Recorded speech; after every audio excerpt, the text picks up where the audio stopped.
La free party, quand t'es dedans à fond, c'est une vie, quoi. Moi, j'ai plus de la moitié de mes potes qui vivent en camion encore, donc...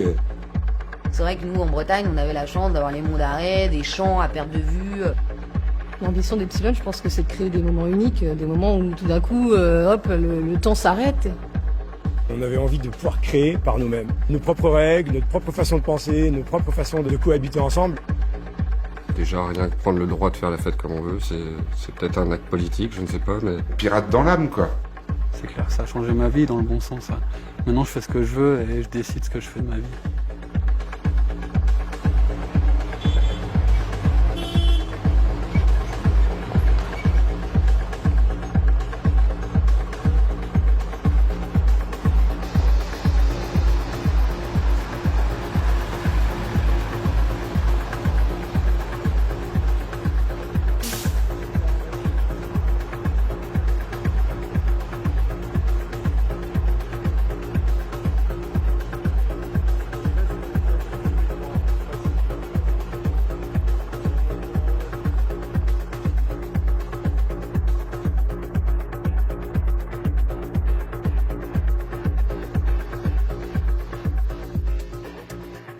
La petite commune de Bottmer et ses 200 habitants sont sur le pied de guerre depuis qu'ils ont appris qu'une rave party venait d'être autorisée par la préfecture du Finistère. Plus de 1500 rêveurs installés pour le week-end à quelques encablures du village. Un branle-bas de combat où jusque-là, la vie coulait paisiblement. À part le bruit et la drogue, je crois pas qu'il y ait grand-chose. On va faire un pauvre reportage, on s'en va. Mais oui, parfait. Vous êtes le zéro de l'intelligence. C'est des franche-temps, c'est tout. On a l'autorisation de la plaine. Franche-temps. Une rêve qui perturbe aussi les quelques gîtes ruraux comme celui d'Evelyne et Philippe, ultime activité économique du village. Nous recevons des hôtes demain après-midi et qui viennent rechercher le calme et la tranquillité. Vous imaginez ce qu'ils vont avoir en arrivant. Mais dans leur prairie de 5 hectares, les rêveurs ne l'entendent pas de cette oreille et feront vibrer leurs sonos de toute façon. À Bottmer, la musique n'adoucit pas les mœurs. La fameuse stuff à Bottmer. À l'origine, on devait de 1500. On avait les autorisations préfectorales pour 1500. L'autorisation du propriétaire, on avait tout. Le préfet, on l'avait dans la poche. Rabbin à l'époque, il était fort, c'est pour ça. Mais rigolez pas là, je répondais. Le maire était pas d'accord. Le maire était pas d'accord. 2 semaines avant la fête, on voit dans le journal, dans le télégramme, une rave party se prépare sur Bottmer. Le maire est pas d'accord, il veut interdire la fête. Le maire s'était dit, en appelant les médias, j'ai réussi à l'arrêter la fête. Et il voit que dans le télégramme, bah, ça fait rien en fait. Le préfecture, elle bouge pas. Bah, je vais appeler Ouest France. 2 jours après, bah, pas de signe de la préfecture. Bah, je vais appeler France 3. Je vais appeler toutes les chaînes nationales. On s'est retrouvés, on était partout. On est passé au zapping et tout. Le Technival est à Bottmer, le Technival est à Bottmer. Donc il y a des gens, ils sont arrivés genre de Paris, disant mais il est où le Technival? Mais c'est pas un Technival en fait, c'est une petite fête. On sait pas vraiment combien il y a eu de personnes. Mais on sait combien il y a eu de voitures. Les gendarmes nous avaient dit qu'ils avaient compté plus de 4200 véhicules.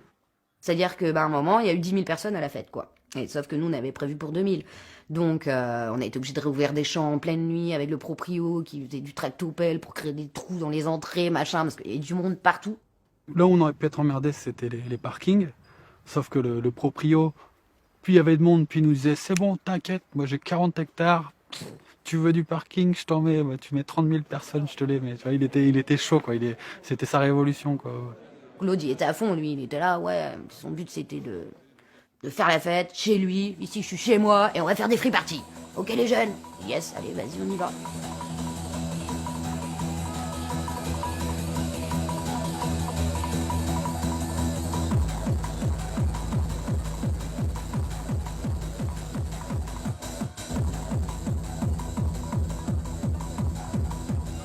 Je me retrouve avec un dance floor gigantesque, l'équivalent d'un terrain de foot à danser. Le champ, il était blindé de devant le son jusqu'à la fin. C'était une mer de gens, quoi. C'était waouh. Et nous, au niveau sécurité, on n'était pas au top. On était en train de protéger derrière le son, on a l'impression de défendre un château, quoi. Et tous les gens qui passaient derrière, on les repoussait. Il y a un monde fou.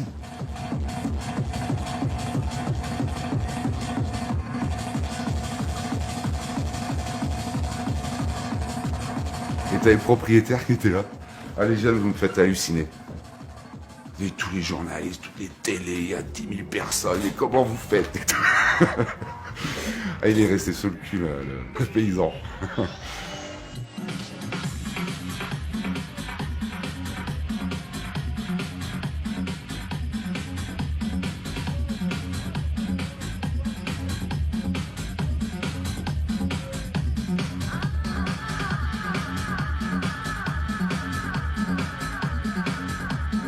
On avait 20 ans, 22 ans. Et on l'a géré la fête, hein. Et c'est comme ça qu'on s'est fait connaître. Nous, c'était une victoire.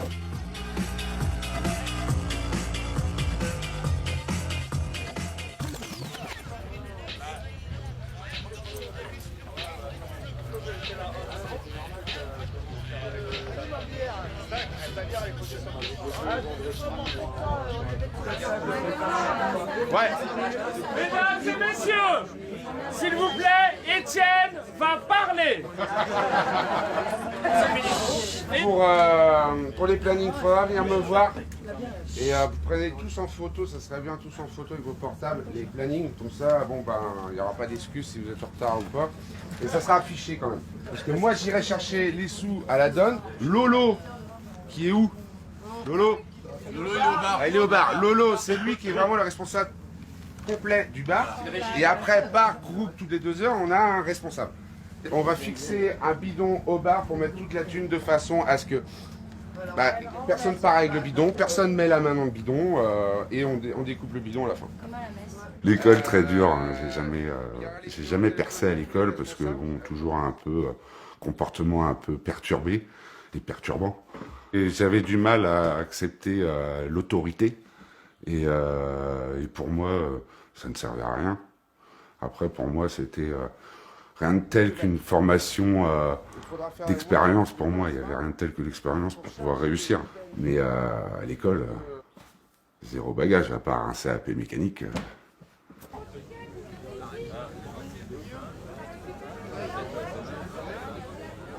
C'est jamais dit vraiment on organisera des teufs. C'est venu comme ça, c'est venu naturellement.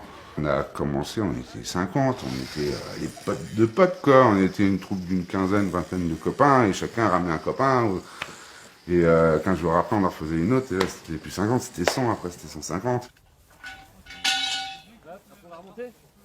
Moi je me suis toujours beaucoup occupé de la trésorerie au niveau des entrées, du bar.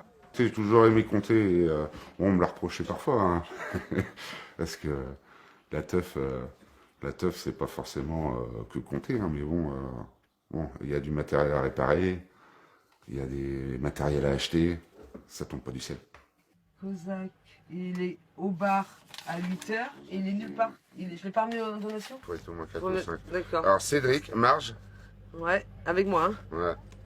Et Jean-Jean. Cédric, Marge. Ah ouais, mais là, il faut pourquoi? Mais non, Marge, elle est efficace. Ouais. Voilà. Jean-Jean. Et moi aussi, quand même, au bar. Oui. Jean-Jean. 18h, bijoux.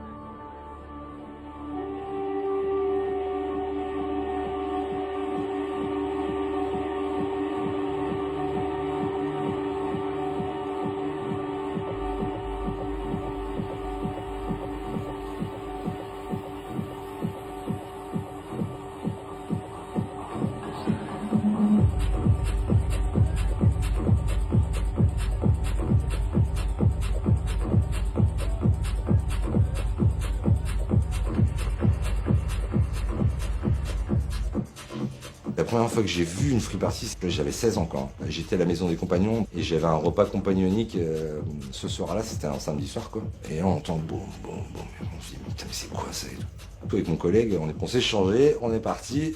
Et on est arrivé dans une espèce de truc, mais franchement, je ne saurais pas le décrire parce que la première fois que tu vois ça, c'est un truc de fou, quoi. Il y avait un filet militaire, stromboscope, il y avait 2 hangars, les sons étaient collés cul à cul pour envoyer dans chaque direction sur les 2 hangars.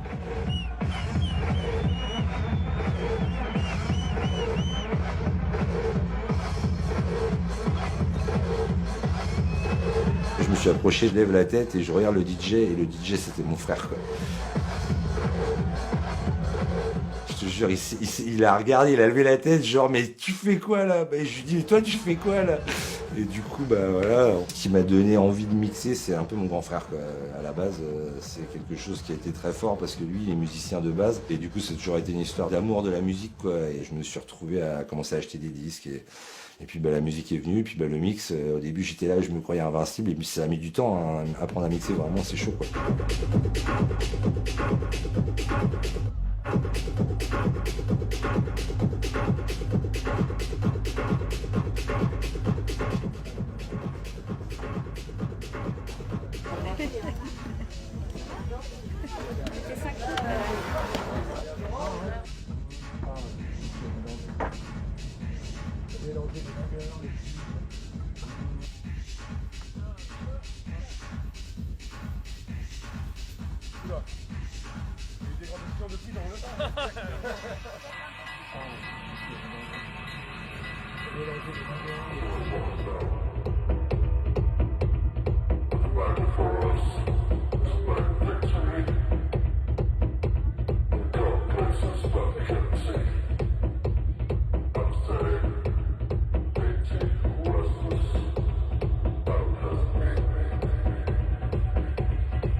Je venais de mon patelin à Cambrousse, à Plonnevé-Porzay, comme une bonne partie d'Epsilon.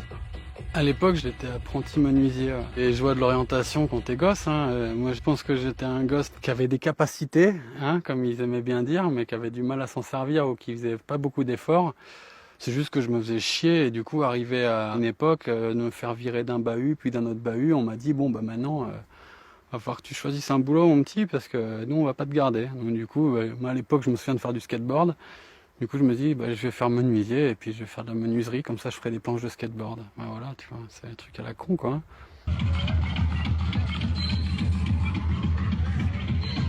Ma première expérience, c'était les trans à Rennes, et les trans off, quoi, en marge du festival des trans musicales. Je me souviens, j'étais allé avec mon pote d'apprentissage à l'époque, il m'avait emmené, donc on avait traîné dans Rennes.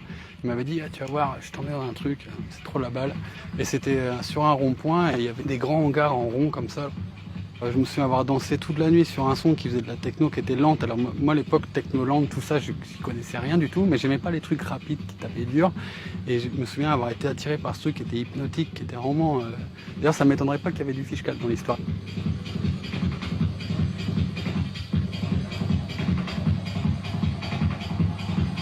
J'ai des souvenirs de voir des potes passer avec les yeux grands ouverts et parler de « Ah, t'as vu les éléphants roses ?» Tu vois, alors les éléphants roses, qu'est-ce que c'est les éléphants roses? Tu vois, moi j'étais jeune, j'avais 17 ans, j'étais à l'apprentissage. Donc pour moi, c'était vraiment un monde assez bizarre. Puis après, il y avait eu cette histoire avec des punks qui avaient coursé un mec pour une histoire d'embrouille de produits. Je me souviens de sortir du parking avec une espace retournée. Enfin, c'était vraiment un monde, que ce soit la musique, les gens ou tout, et j'avais été scié, quoi, vraiment scié de cette espèce de raz-de-marée, de trucs nouveaux.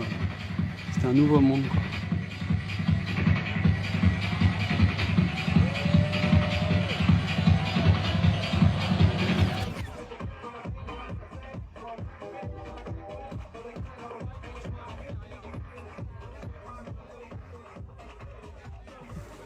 Donc, si on monte celui-ci, qu'on le met comme ça, si, c'est bon, t'es dans le bon sens là.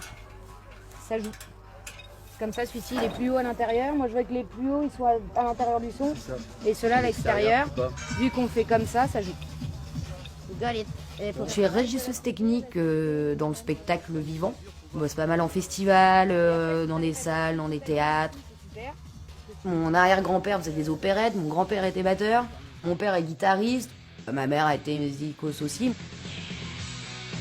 J'ai commencé, d'abord on était en primaire, un groupe qui s'appelait les Bébés Déchaînés avec mes potes avec qui je traînais à l'époque.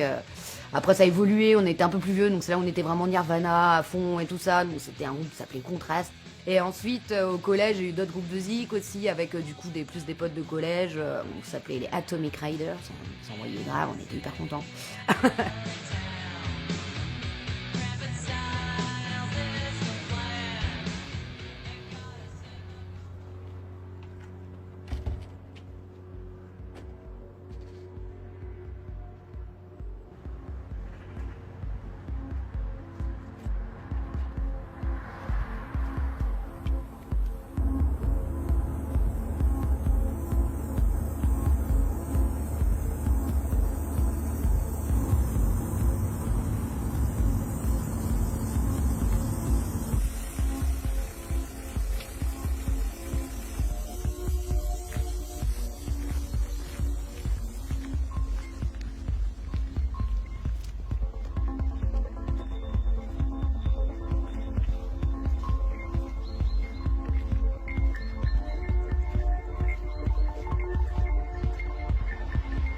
Nous, Epsilon, on vient du Finistère Sud et aussi un peu Finistère Nord, mais notre base était ici, dans le Finistère Sud, vers Plonévé-Porzé, Sainte-Anne-la-Palud et tout ça, on est un peu tous du quartier. C'est un peu là où nous, on s'est tous rencontrés, puisqu'on stockait tout notre matos et tout ça à Plonévé, juste à côté. Donc c'était vraiment tous les débuts d'Epsilon, ça s'est passé dans le coin ici. Là, on est à la maison du milliardaire, c'est là où il y a eu une free party en 96 avec les Spiral Tribe à l'époque. C'est un peu, on les appellera les pionniers de la free après qu'ils se soient fait jarter d'Angleterre par Thatcher.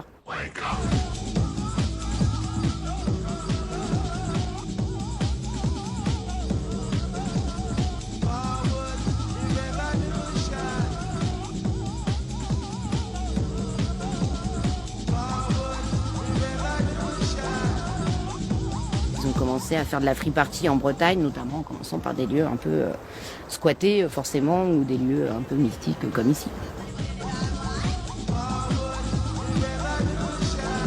Nous, on était un petit peu jeunes pour venir à cette fête-là, parce qu'on avait entre 13 et 14 ans, donc c'était un peu limite. Et je sais que Loïc était venu en mobilette voir un peu ce qui se passait et tout ça. Et c'est là qu'il a vu qu'il y avait plein d'anglais partout, des camions aménagés et tout ça. Mais à l'époque, c'était hyper underground, donc personne ne savait ce qui se passait exactement. Les gens ils disaient « what the fuck ?»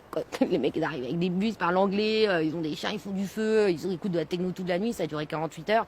C'est la première fois que les gens voyaient ça dans le quartier, je pense.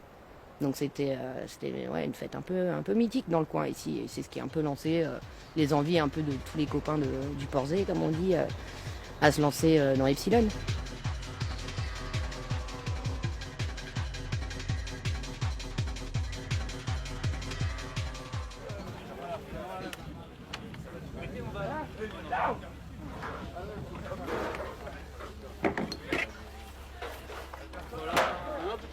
Pour qu'elle bouge pas, on va la laisser comme ça un peu. Avec la sangle, hein, tu la croques. Il pourra pas tomber, mais. Parce que Pico, c'est encore plus petit que Nano, je crois. C'est dans les mesures. Les Pico machin. Il y a Epsilon, moins égal à 0. Presque 0. Après, il y a Pico, Nano. Et après, il y a Mètre. Je suis pas certaine qu'on résout le problème. On a commencé à faire un peu des soirées dans les bars et tout ça, à les mixer un peu. Vous avez juste ça pour se marrer, sans se prendre au sérieux. Jusqu'à ce qu'on nous demande un jour, oui, mais c'est quoi votre sound system? Et du coup, pour faire de la com, il fallait aussi à un moment trouver un nom. Un copain qui habitait dans un ancien manoir. Il y avait un vieux meuble breton avec une vieille encyclopédie en cuir, avec des grosses encyclopédies énormes, quoi. Puis on a tous pris un bouquin, jusqu'au moment où moi je suis tombé sur l'alphabet grec. Sur Ypsilon, qui est utilisé en mathématiques, et qui est quasiment égal à 0, quasiment nul en fait. Et on a trouvé ça plutôt pas mal. Ça a le côté humble un peu, de fait de pas penser que t'es le roi du monde, t'es juste quelque chose comme ça qui se fait de peu, et que c'est que de presque rien, tu fais tout.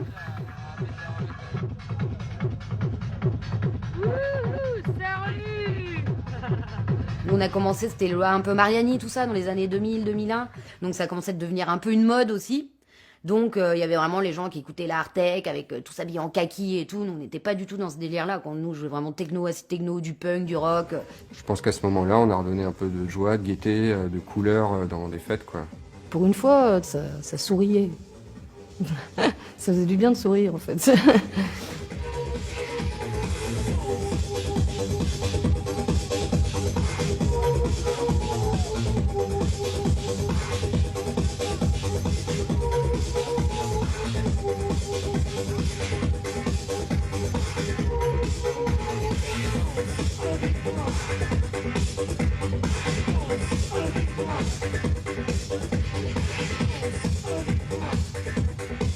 La musique d'Epsilon, si on peut la qualifier en un mot, ça a été acide. Donc c'était à base de techno anglaise, techno allemande, mais essentiellement d'acide anglaise. Et c'était des trucs beaucoup plus lents, beaucoup plus techno, beaucoup moins rapides que ce qu'on pouvait entendre à cette époque-là, qui étaient des teufs qui étaient très, très hardcore, ou de la hard techno. Et nous, on s'est dit, putain, mais on a plein le cul, quoi. On veut la musique plus lente, plus cool.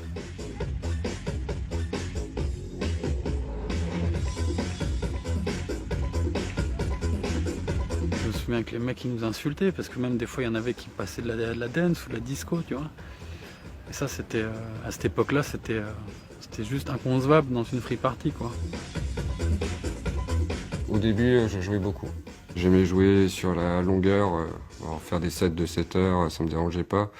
Et de passer vraiment de style, j'avais plus ou moins une dynamique de techno, d'acide, vraiment faire monter les gens. Et puis arriver le matin, les faire déconnecter, aller passer de la variété, de la disco, du rock'n'roll, j'ai toujours aimé faire ça. Le moment le plus rigolo de la fête, c'est le moment où tout le monde disjoncte, et c'est très rigolo de le faire comme ça. Généralement, c'est le moment où t'as les gendarmes qui arrivent. Oh, mais c'est pas une rave party. Je trouve ça assez rigolo, quoi. Et ça marche plutôt pas mal.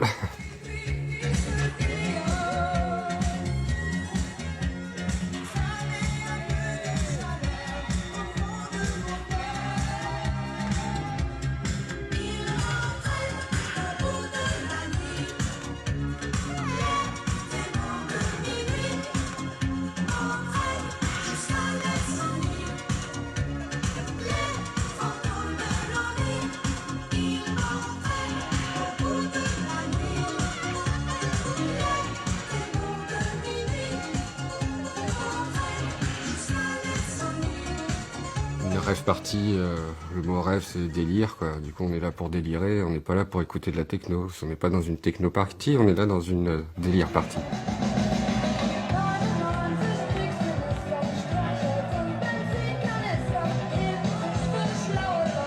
Et sauter dans la boue, dans la gadoue, tu t'en fiches, quoi. Tu oublies les règles totales de quand tu deviens adulte, où il faut devenir sérieux, et tu redeviens un peu un enfant. Tu t'amuses, quoi, tu te lâches, quoi.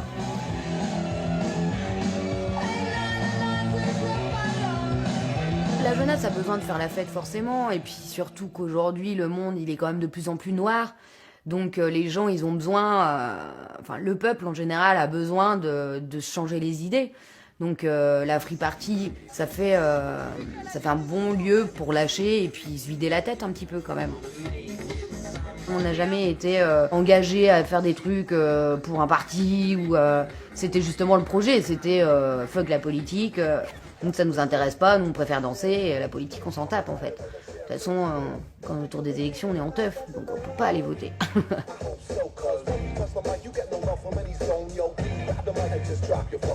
Le système politique en France, bon, c'est sûr qu'on a des avantages, mais le système capitaliste en général, pour ma part, voilà, j'y crois pas du tout.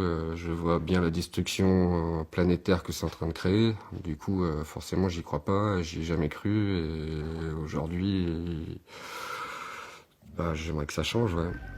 Dans la rave party, le fait de se connecter avec beaucoup de gens, de tout le système, tout ton public qui revient souvent.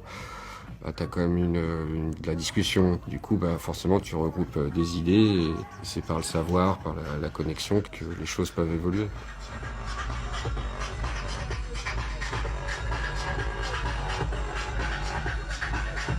Ça a mis des mots sur quelque chose que je comprenais pas à une époque. Le fait que j'étais différent et que c'était pas normal d'être différent.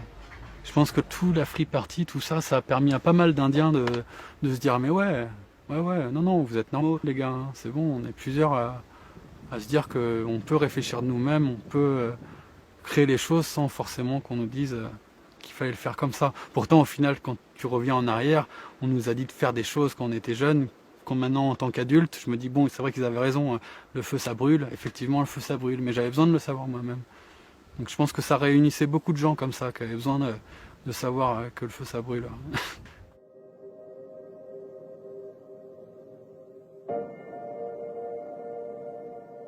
J'ai dû prendre conscience assez jeune que le monde dans sa globalité, ou ce qu'on me proposait en tout cas, ne me correspondait pas. Déjà parce qu'on passe ton temps à te demander qu'est-ce que tu veux faire dans la vie. Et je pense que quand t'es entre 15 et 20 ans, même après, ça peut durer longtemps encore, mais t'as pas envie de se poser ce genre de questions, t'as pas envie d'être dans le futur en fait, t'as juste envie d'être dans le présent. Et personne te parle du présent, mais juste ce moment-là, profiter, là, ces années-là en fait, elles vont s'envoler tellement rapidement. Et du coup, ouais, j'avais besoin d'échapper à ce truc-là, d'échapper à la projection professionnelle, à la projection de la vie que tu auras, ou que tu dois avoir en tout cas.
Pour avoir l'axe rouge ici, là. Donc c'est duré pas où? Vous avez suivi? Non, là-bas. Non, là-bas. on est passé de l'autre côté.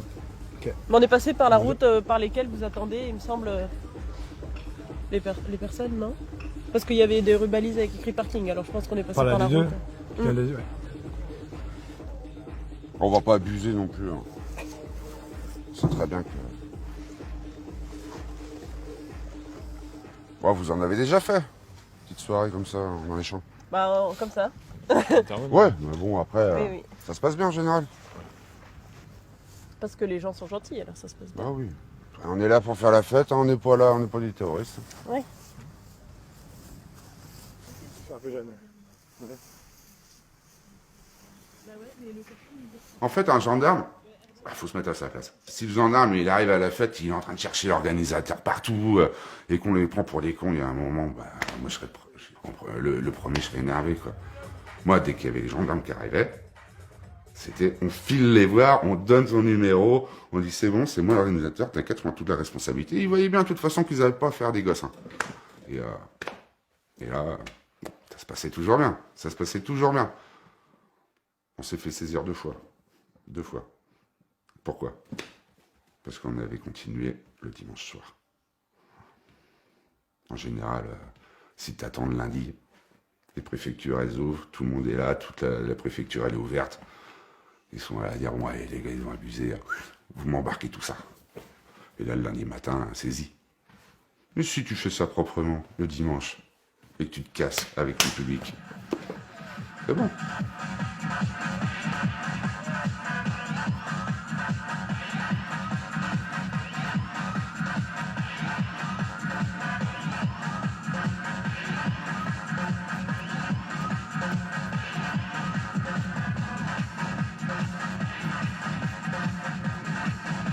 La drogue a toujours été un peu présente, mais comme sur n'importe quel mouvement festif. Si on regarde bien Woodstock, je pense que la drogue était déjà là. Dans les boîtes de nuit aussi. Pour moi, l'alcool, c'est un peu la pire des drogues, donc il y en a partout. prendre un produit, faut pas le prendre à la légère en fait. Une drogue, ça peut être très puissant, ça se consomme d'une manière particulière et pas n'importe comment. Et quand on voit quand les gens ils font n'importe quoi, ça finit n'importe comment. On est là pour la musique, on est là pour sortir un peu de soi-même, donc se désinhiber. Donc pour se désinhiber, t'as l'alcool, t'as la MDMA, t'as la cocaïne qui va te faire parler du corps de la tomate, t'as le speed qui va te permettre d'avoir la patate quand t'as les jambes qui cassent et que t'as quand même envie d'écouter la musique.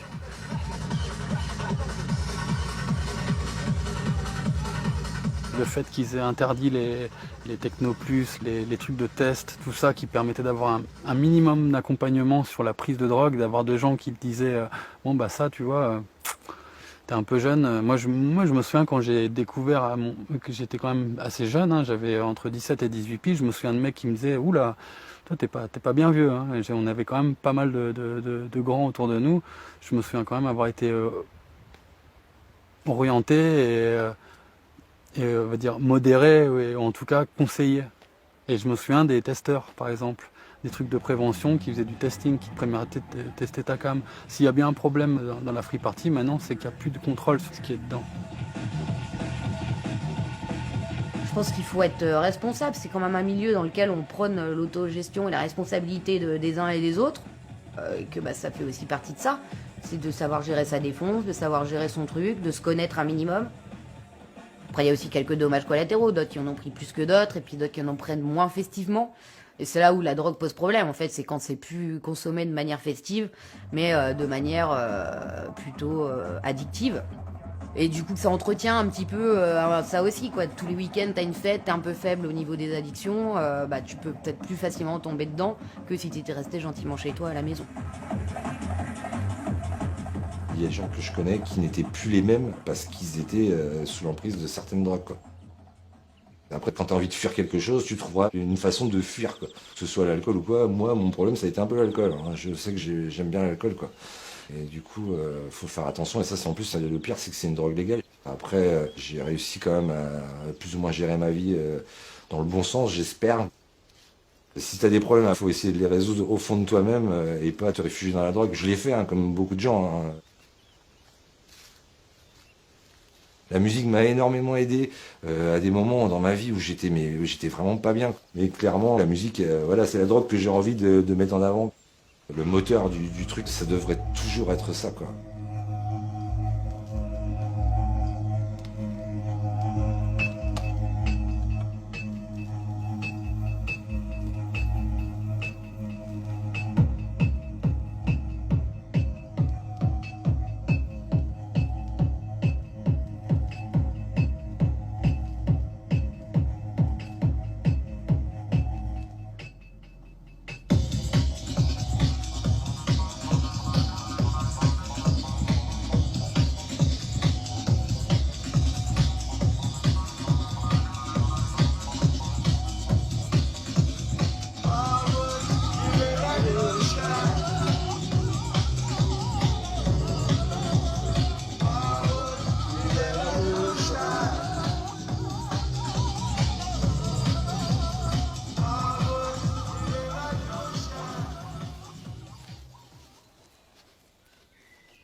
J'ai pas eu besoin de la techno pour avoir envie de vivre sur la route. J'aimais la mer déjà, j'aimais le surf. J'ai été bercé par des films comme Endless Summer, tu vois, des mecs qui se baladent à faire le tour du monde. Là, tous ces trucs-là, dans la littérature, dans le voyage, tout ça, en fait, j'avais ce moyen-là de prendre un camion et de prendre la route et de voyager et de se sentir libre, hein, entre guillemets. ça a été ancré depuis le début. Donc le moment où j'ai eu un camion, c'est depuis que j'ai 18 ans. J'en ai eu 4 ou 5 jusqu'à celui-là.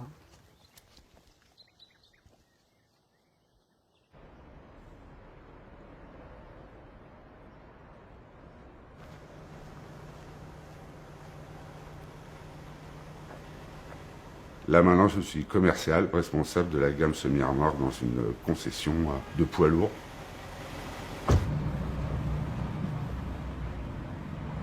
Pour moi, c'est un peu une suite, quoi, parce que j'ai commencé par la CAP mécanique.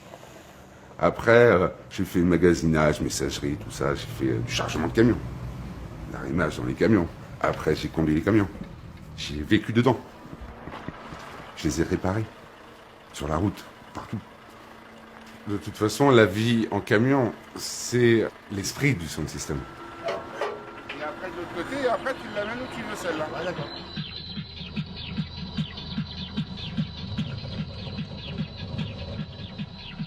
Quand je voyageais, j'adorais, moi, déjà, rien que prendre le volant.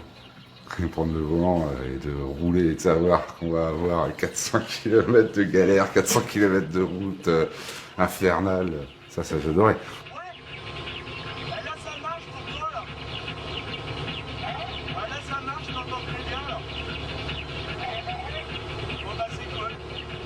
Un des records qu'on a fait, c'était en effet 17 pays, 17 000 km sur 3 ou 4 mois. Tous les 15 jours, on avait quasiment une fête d'organiser, quoi. Et du coup, on se séparait, on disait bon, on se rejoint là-bas, et on faisait un petit touriste et tout sur la route.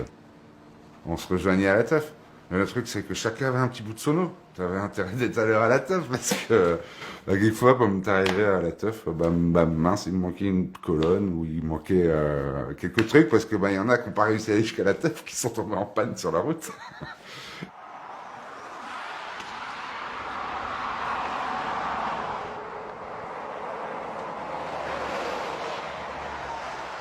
Quand on tombe en panne, je paniquais pas pour autant. Ça faisait partie du voyage, parce que de toute façon, on partait avec des vieux camions. On était là, ouais, jusqu'à quand tu casses le moteur, là, ça commence à être pénible. De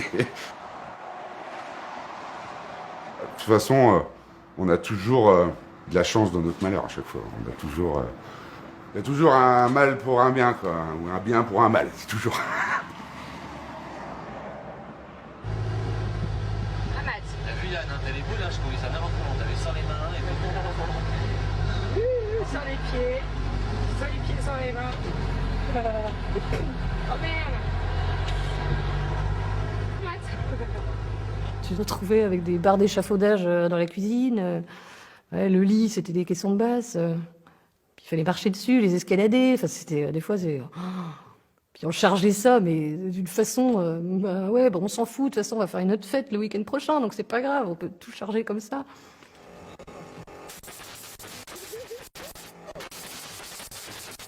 Je devais avoir peut-être 19 ou 20 ans. Bon, j'étais un bébé, quoi.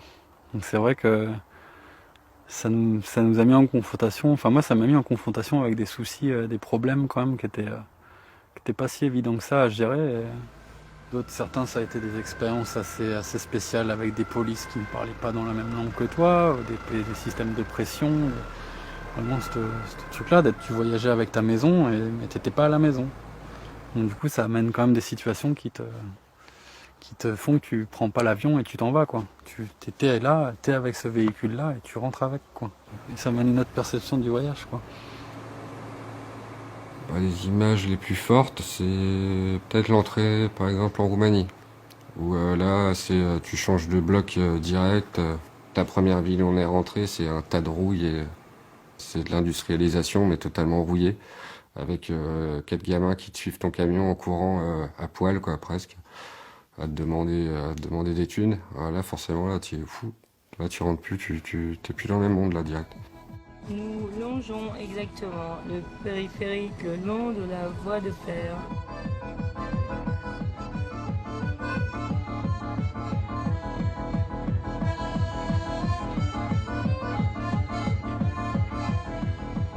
En parallèle, il y avait aussi l'assaut Agalone que Annabelle a monté.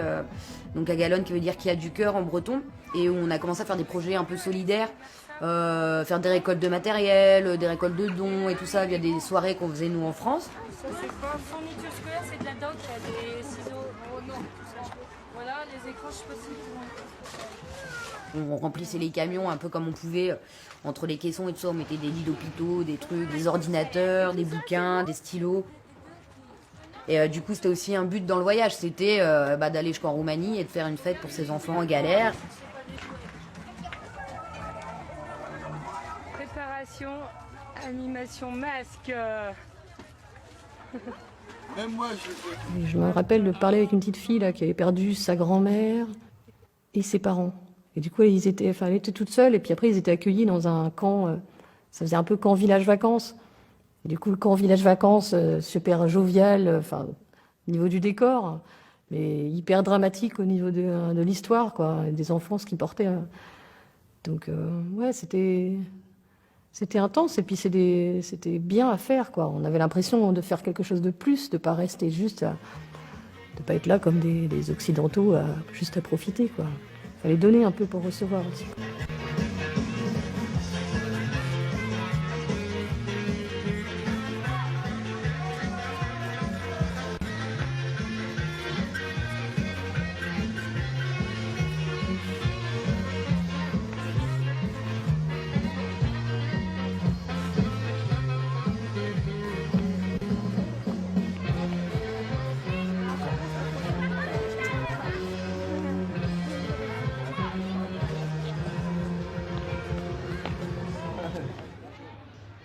En rentrant de voyage, on s'est dit, on continuerait bien à vivre ensemble.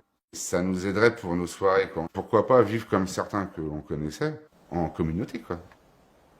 Et c'est une copine qui passait devant le hangar, comme ça, pour aller au boulot, et dit, ah, il y a un truc énorme, là, cet endroit-là. Du coup, on se dit, bon, allez, on va aller voir. Et on arrive là-dedans, on voit le hangar 2500 m² sur un hectare de terrain tout clôturé, on se dit, bah, ça, c'est pour nous, ça. Et ça, c'est pour nous, hein. Alors si le propriétaire ne veut pas qu'on y vive, il y aura une teuf. Bon, heureusement, on aurait fait une sac à teuf là-dedans. On a vécu 10 ans au hangar et ça a été vraiment système D en permanence. On a fait les poubelles, on a vendu de la ferraille, des batteries. On l'a fait un peu à la manouche. Au départ, quand les flics sont arrivés la première fois, ils ont eu peur de rentrer sur le terrain. Ils croyaient qu'on était des manouches, quoi. Un peu tous les chiens qui sont arrivés. Je t'explique pas l'histoire, quoi. On vivait avec 0 frais. Ça nous coûtait 125 € par personne, toutes charges comprises.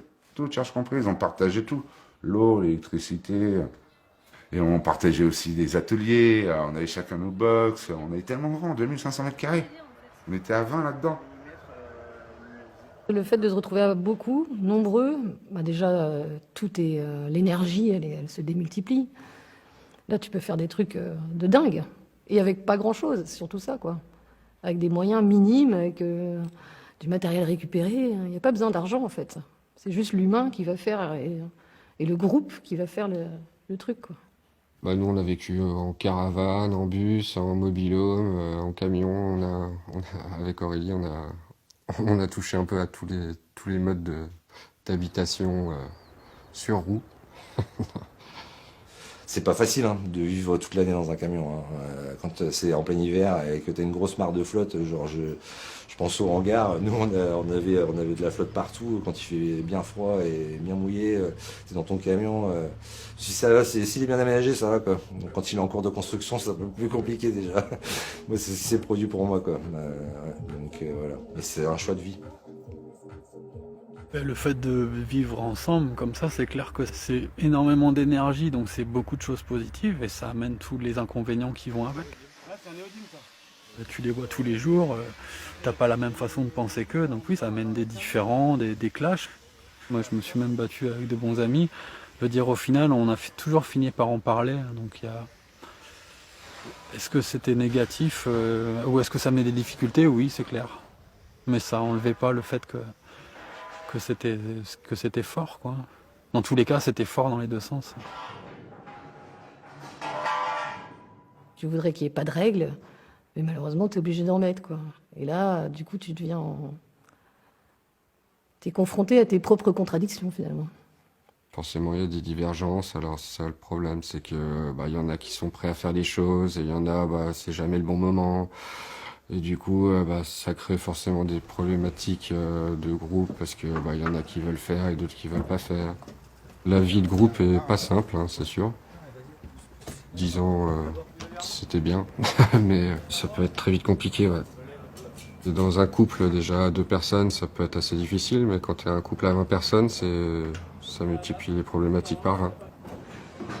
Moi, pour ma part, je suis parti de cet endroit-là parce que justement, il fallait que je m'en aille. Parce que justement, ce côté de tout le temps ensemble et de se fatiguer tout le temps à faire des choses pour tous, au final, ça m'a fatigué et j'ai senti que de me mettre en opposition, c'était pas le bon truc. Il fallait mieux que j'aille faire mon tour et que machin.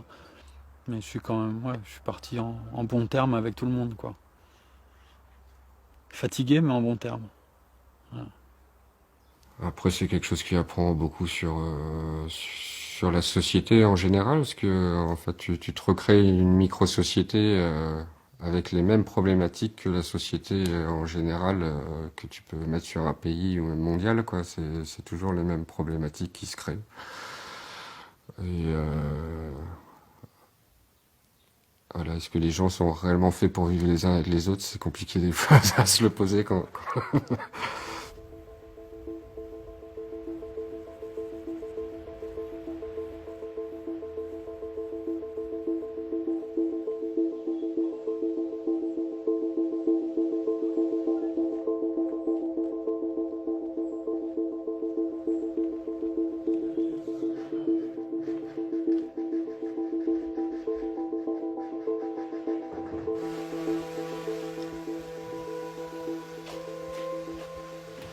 Moi, j'aime faire des choses. Il y a une chose que mon métier m'a apporté, c'est que, étant ébéniste, le sound system, on le fabrique, quoi. Du coup, depuis le début, on a fabriqué nos enceintes. Une grosse partie de nos enceintes ont été fabriquées à la maison, donc j'ai monté au moins une bonne cinquantaine d'enceintes. Ouais.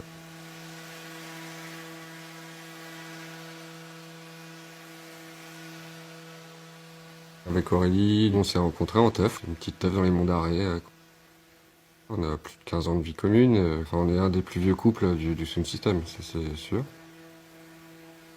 La fête te donne des tentations aussi, c'est pas forcément simple de garder une vie de couple pendant 15 ans. On a réussi à passer toutes ces épreuves, à avoir une enfant aussi, ensemble. C'est vrai qu'on a toujours aimé travailler ensemble.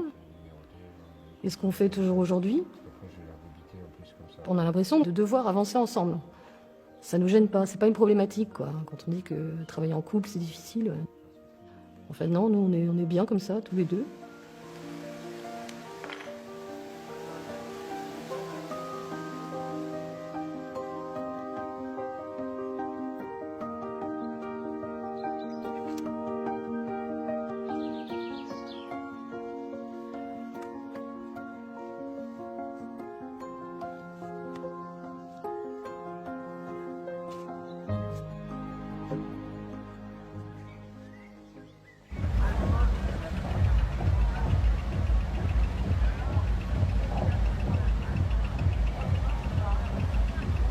Là, comme ça, histoire de bien le temps. Attends. Ouais.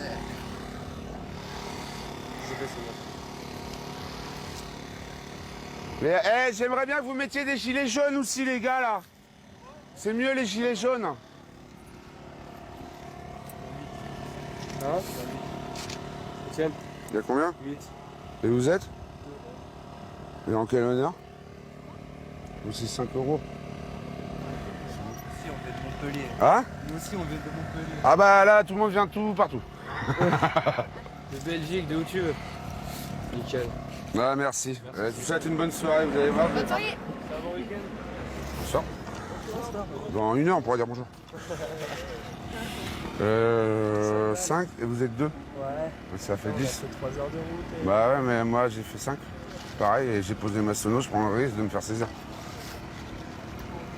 Etienne. Ça fait 10 balles pour le... Bah, je te mets au défi de prendre tes couilles dans les mains et de faire ce qu'on fait illégalement comme ça.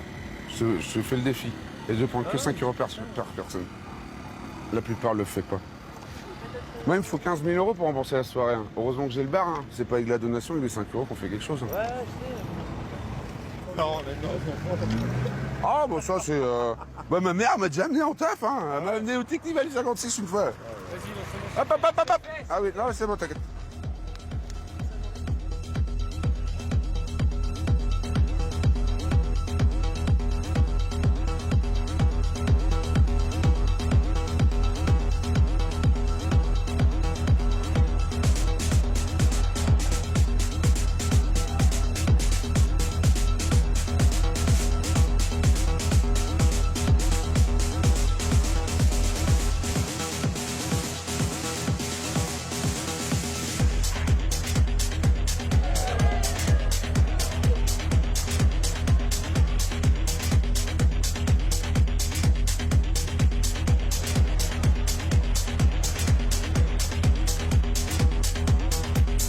On n'y pense même plus, mais on a fait des trucs de fou. C'est clair que je souhaite ça à tout le monde. Ils vont faire ce qu'ils veulent, quoi, parce que la vie elle est courte et t'as pas de temps à perdre, quoi. Et ça serait quand même con de passer une nuit à pas faire ce que tu veux et qu'on te dise quoi faire et de mener pas le bout du nez par le système, quoi. La musique, le voyage, il n'y a rien de tel qu'en formation. C'est l'école de la vie.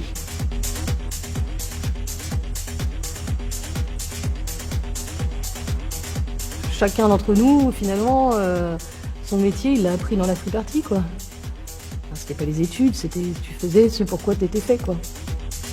Et puis la plupart, je dirais que 80% au moins continuent à faire ce pourquoi ils étaient faits, quoi. Est-ce que ça a apporté un changement dans la société globalement? Je sais pas. Mais pour ceux qui en étaient les acteurs, en tout cas, je pense oui.